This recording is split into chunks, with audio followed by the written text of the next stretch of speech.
Première épître de Paul à Timothée, chapitre 1.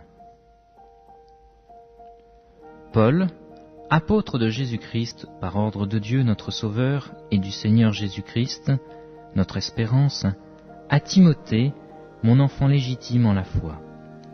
Que la grâce, la miséricorde et la paix te soient données de la part de Dieu, le Père, et de Jésus-Christ, notre Seigneur. Je te rappelle l'exhortation que je te fis à mon départ pour la Macédoine, lorsque je t'engageai à rester à Éphèse, afin de recommander à certaines personnes de ne pas enseigner d'autres doctrines, et de ne pas s'attacher à des fables et à des généalogies sans fin, qui produisent des discussions plutôt qu'elles n'avancent l'œuvre de Dieu dans la foi. Le but du commandement, c'est une charité venant d'un cœur pur, d'une bonne conscience et d'une foi sincère. Quelques-uns s'étant détournés de ces choses, se sont égarés dans de vains discours. Ils veulent être docteurs de la loi, et ils ne comprennent ni ce qu'ils disent, ni ce qu'ils affirment.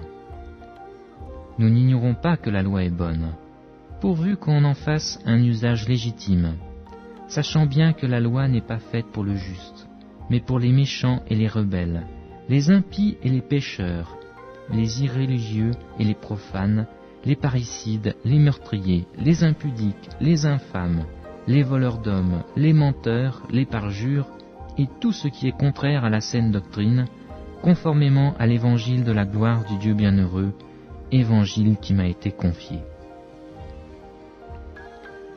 Je rends grâce à celui qui m'a fortifié, à Jésus-Christ notre Seigneur, de ce qu'il m'a jugé fidèle en m'établissant dans le ministère, moi qui étais auparavant un blasphémateur, un persécuteur et un homme violent. Mais j'ai obtenu miséricorde, parce que j'agissais par ignorance, dans l'incrédulité. Et la grâce de notre Seigneur a surabondé, avec la foi et la charité qui est en Jésus-Christ. C'est une parole certaine et entièrement digne d'être reçue, que Jésus-Christ est venu dans le monde pour sauver les pécheurs, dont je suis le premier. Mais j'ai obtenu miséricorde, afin que Jésus-Christ fît voir en moi le premier toute sa longanimité, pour que je servisse d'exemple à ceux qui croiraient en lui pour la vie éternelle. Au Roi des siècles, immortel, invisible, seul Dieu, soit honneur et gloire, au siècle des siècles. Amen. Le commandement que je t'adresse, Timothée, mon enfant, selon les prophéties faites précédemment à ton sujet, c'est que d'après elles, tu combattes le bon combat, en gardant la foi et une bonne conscience. Cette conscience, quelques-uns l'ont perdue, et ils ont fait naufrage par rapport à la foi. De ce nombre sont Hyménée et Alexandre, que j'ai livrés à Satan, afin qu'ils apprennent à ne pas blasphémer. Première épître de Paul à Timothée, chapitre 2. J'exhorte donc, avant toute chose, à faire des prières, des supplications, des requêtes, des actions de grâce pour tous les hommes, pour les rois et pour tous ceux qui sont élevés en dignité, afin que nous menions une vie paisible et tranquille, en toute piété et honnêteté. Cela est bon et agréable devant Dieu notre Sauveur, qui veut que tous les hommes soient sauvés et parviennent à la connaissance de la vérité. Car il y a un seul Dieu, et aussi un seul médiateur entre Dieu et les hommes, Jésus-Christ, homme, qui s'est donné lui-même en rançon pour tous. C'est là le témoignage rendu en son propre temps, et pour lequel j'ai été établi prédicateur et apôtre. Je dis la vérité en Christ, je ne mens pas, chargé d'instruire les païens dans la foi et la vérité. Je veux donc que les hommes prient en tout lieu, en élevant des mains pures, sans colère ni mauvaise pensée. Je veux aussi que les femmes, vêtues d'une manière décente, avec pudeur et modestie, ne se parent ni de tresses, ni d'or, ni de perles, ni d'habits somptueux, mais qu'elles se parent de bonnes œuvres, comme il convient à des femmes qui font profession de servir Dieu. Que la femme écoute l'instruction en silence, avec une entière soumission. Je ne permets pas à la femme d'enseigner, ni de prendre de l'autorité sur l'homme, mais elle doit demeurer dans le silence. Car Adam a été formé le premier, Ève ensuite. Et ce n'est pas Adam qui a été séduit, c'est la femme qui, séduite, s'est rendue coupable de transgression. Elle sera néanmoins sauvée en devenant mère, si elle persévère avec modestie dans la foi, dans la charité et dans la sainteté. Première épître de Paul à Timothée, chapitre 3. Cette parole est certaine. Si quelqu'un aspire à la charge d'évêque, il désire une œuvre excellente. Il faut donc que l'évêque soit irréprochable, mari d'une seule femme, sobre, modéré, réglé dans sa conduite, hospitalier, propre à l'enseignement. Il faut qu'il ne soit ni adonné au vin, ni violent, mais indulgent, pacifique, désintéressé. Il faut qu'il dirige bien sa propre maison, et qu'il tienne ses enfants dans la soumission et dans une parfaite honnêteté. Car si quelqu'un ne sait pas diriger sa propre maison, comment prendra-t-il soin de l'Église de Dieu? Il ne faut pas qu'il soit un nouveau converti, de peur qu'enflé d'orgueil, il ne tombe sous le jugement du diable. Il faut aussi qu'il reçoive un bon témoignage de ceux du dehors, afin de ne pas tomber dans l'opprobre et dans les pièges du diable. Les diacres aussi doivent être honnêtes, éloignés de la duplicité, des excès du vin, d'un gain sordide, conservant le mystère de la foi dans une conscience pure, qu'on les éprouve d'abord et qu'ils exercent ensuite leur ministère s'ils sont sans reproche. Les femmes, de même, doivent être honnêtes, non médisantes, sobres, fidèles en toutes choses. Les diacres doivent être maris d'une seule femme et diriger bien leurs enfants et leur propre maison. Car ceux qui remplissent convenablement leur ministère s'acquièrent un rang honorable et une grande assurance dans la foi en Jésus-Christ. Je t'écris ces choses avec l'espérance d'aller bientôt vers toi, mais afin que tu saches, si je tarde, comment il faut se conduire dans la maison de Dieu, qui est l'Église du Dieu vivant, la colonne et l'appui de la vérité. Et sans contredit, le mystère de la piété est grand. Dieu a été manifesté en chair, justifié par l'Esprit, vu des anges, prêché aux gentils, cru dans le monde, élevé dans la gloire. Première épître de Paul à Timothée, chapitre 4. Mais l'Esprit dit expressément que dans les derniers temps, quelques-uns abandonneront la foi pour s'attacher à des esprits séducteurs et à des doctrines de démons, par l'hypocrisie de faux docteurs portant la marque de la flétrissure dans leur propre conscience, prescrivant de ne pas se marier et de s'abstenir d'aliments que Dieu a créés, pour qu'ils soient pris avec action de grâce par ceux qui sont fidèles et qui ont connu la vérité. Car tout ce que Dieu a créé est bon, et rien ne doit être rejeté, pourvu qu'on le prenne avec action de grâce, parce que tout est sanctifié par la parole de Dieu et par la prière. En exposant ces choses aux frères, tu seras un bon ministre de Jésus-Christ, nourri des paroles de la foi et de la bonne doctrine que tu as exactement suivies. Repousse les contes profanes et absurdes. Exerce-toi la piété, car l'exercice corporel est utile à peu de choses, tandis que la piété est utile à tout, ayant la promesse de la vie présente et de celle qui est à venir. C'est là une parole certaine et entièrement digne d'être reçue.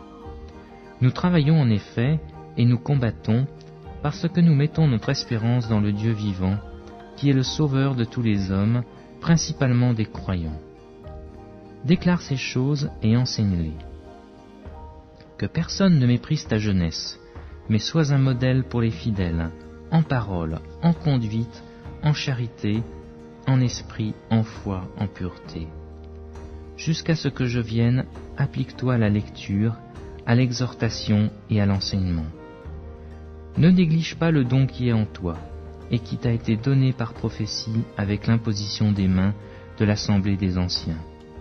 Occupe-toi de ces choses, Donne-toi tout entier à elle, afin que tes progrès soient évidents pour tous. Veille sur toi-même et sur ton enseignement.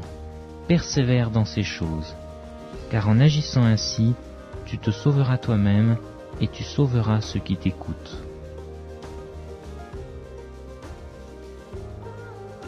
Première épître à Timothée, chapitre 5. Ne réprimande pas rudement le vieillard, mais exhorte-le comme un père. Exhorte les jeunes gens comme des frères, les femmes âgées comme des mères, celles qui sont jeunes comme des sœurs en toute pureté. Honore les veuves, qui sont véritablement veuves. Si une veuve a des enfants ou des petits-enfants, qu'ils apprennent avant tout à exercer la piété envers leur propre famille, et à rendre à leurs parents ce qu'ils ont reçu d'eux, car cela est agréable à Dieu. Celle qui est véritablement veuve et qui est demeurée dans l'isolement met son espérance en Dieu et persévère nuit et jour dans les supplications et les prières. Mais celle qui vit dans les plaisirs est morte, quoique vivante. Déclare-leur ces choses, afin qu'elles soient irréprochables. Si quelqu'un n'a pas soin des siens, et principalement de ceux de sa famille, il a renié la foi, et il n'est pire qu'un infidèle. Qu'une veuve, pour être inscrite sur le rôle, n'ait pas moins de 60 ans, qu'elle ait été femme d'un seul mari, qu'elle soit recommandable par de bonnes œuvres, ayant élevé des enfants, exercé l'hospitalité, lavé les pieds des saints, secouru les malheureux, pratiqué toute espèce de bonne œuvre. Mais refuse les jeunes veuves, car lorsque la volupté les détache de Christ, elles peuvent se marier et se rendre coupables de ce qu'elles violent leur premier engagement. Avec cela, étant oisives, elles apprennent à aller de maison en maison, et non seulement elles sont oisives, mais encore causeuses et intrigantes, disant ce qu'il ne faut pas dire. Je veux donc que les jeunes se marient, qu'elles aient des enfants, qu'elles dirigent leur maison, qu'elles ne donnent à l'adversaire aucune occasion de médire, car déjà quelques-unes se sont détournées pour suivre Satan. Si quelque fidèle, homme ou femme, a des veuves, qu'il les assiste, et que l'Église n'en soit point chargée, afin qu'elle puisse assister celles qui sont véritablement veuves. Que les anciens qui dirigent bien soient jugés dignes d'un double honneur, surtout ceux qui travaillent à la prédication et à l'enseignement. Car l'Écriture dit « Tu ne muselleras point le bœuf quand il foule le grain », et l'ouvrier mérite son salaire. Ne reçois point d'accusation contre un ancien, si ce n'est sur la déposition de 2 ou de 3 témoins. Ceux qui pêchent, reprends-les devant tous, afin que les autres aussi éprouvent de la crainte.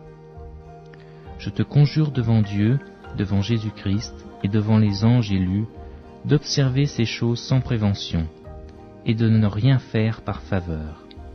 N'impose les mains à personne avec précipitation, et ne participe pas au péché d'autrui. Toi-même, conserve-toi pur. Ne continue pas à boire que de l'eau, mais fais usage d'un peu de vin, à cause de ton estomac et de tes fréquentes indispositions. Les péchés de certains hommes sont manifestes, même avant qu'on les juge, tandis que chez d'autres, ils se découvrent que dans la suite. De même, les bonnes œuvres sont manifestes, et celles qui ne le sont pas ne peuvent rester cachées.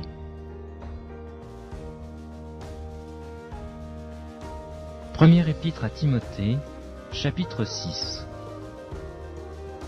Que tous ceux qui sont sous le joug de la servitude regardent leur maître comme digne, de tout honneur, afin que le nom de Dieu et la doctrine ne soient pas blasphémés.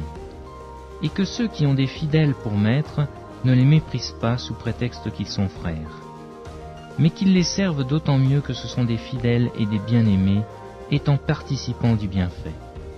Enseigne ces choses et recommande-les.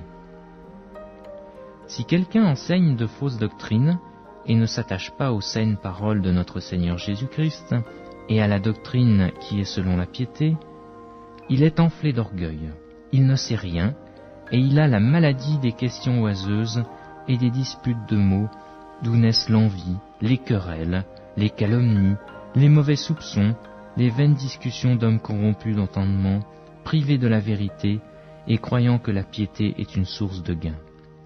Sépare-toi de ces gens-là. C'est en effet une grande source de gain que la piété avec le contentement, car nous n'avons rien apporté dans le monde. Il est évident que nous ne pouvons rien en emporter. Si donc nous avons la nourriture et le vêtement, cela nous suffira. Mais ceux qui veulent s'enrichir tombent dans la tentation, dans le piège et dans beaucoup de désirs insensés et pernicieux, qui plongent les hommes dans la ruine et la perdition. Car l'amour de l'argent est une racine de tous les maux, et quelques-uns, en étant possédés, se sont égarés loin de la foi, et se sont jetés eux-mêmes dans bien des tourments.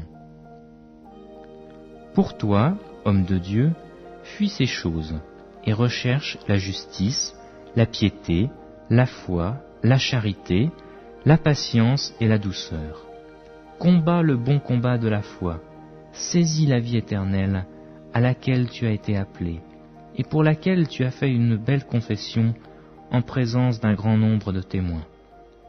Je te recommande, devant Dieu qui donne la vie à toutes choses, et devant Jésus-Christ, qui fit une belle confession devant Ponce Pilate, de garder le commandement et de vivre sans tache, sans reproche, jusqu'à l'apparition de notre Seigneur Jésus-Christ, que manifestera en son temps le bienheureux et seul souverain, le roi des rois et le Seigneur des seigneurs, qui seul possède l'immortalité, qui habite une lumière inaccessible que nul homme n'a vue ni ne peut voir, à qui appartiennent l'honneur et la puissance éternelle. Amen. Recommande aux riches du présent siècle de ne pas être orgueilleux et de ne pas mettre leur espérance dans des richesses incertaines, mais de la mettre en Dieu, qui nous donne avec abondance toutes choses pour que nous en jouissions.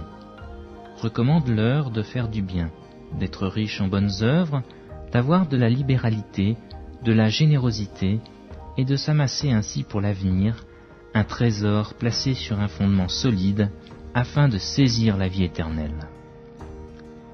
Ô Timothée, garde le dépôt, en évitant les discours vains et profanes, et les disputes de la fausse science, dont font profession quelques-uns qui se sont ainsi détournés de la foi. Que la grâce soit avec vous. Amen.